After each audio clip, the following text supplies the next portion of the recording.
Hi అండి. ఈరోజు నేను చిన్ని రొయ్యలు ఫ్రై అయితే చేస్తున్నాను. ఇవి చిన్న రొయ్యలండి. అవి నేను ఒలుసు పక్కన పెట్టుకుని ముందుగా పొయ్యి వెలిగించి బాండీలు పెట్టి కొంచెం ఆయిల్ పోసి ఈ ఉల్లిపాయ ముక్కలు అయితే వేయించుకుంటున్నానండి. ఇవి చిన్నగా కట్ చేసుకున్న ఉల్లిపాయ ముక్కలు, ఉల్లిపాయ, పచ్చిమిరపకాయలు, కరివేపాకు వేసి వేయించుకుంటున్నాను. ఈ ఏగిలోగా మనం రొయ్యలు శుభ్రంగా కడుక్కుందామండి. ఈ విధంగా శుభ్రంగా కడిగి ఈ వాడేసేయాలండి. ఇది జల్లెడ బుట్టలో తీసుకుని వాడేసాను నేను. ఈ అల్లం పేస్ట్ కూడా వేసేసానండి దీంట్లో.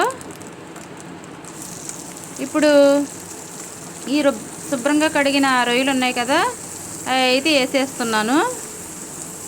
కొంచెం అల్లం పేస్ట్ వేసి ఇది బాగా మగ్గనిస్తే ఈ రొయ్యలకైతే పడుతుంది. అది కొంచెం ఇందులో వాటర్ అయితే రిలీజ్ అవుద్ది కాబట్టి మనం కాసేపు మూత పెట్టి ఉంచుకుందాం.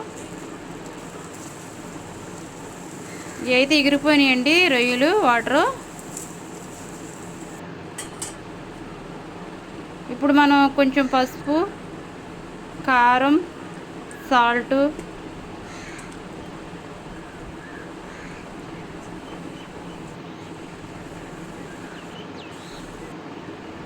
గరం మసాలా, కొత్తిమీర అవి వేసి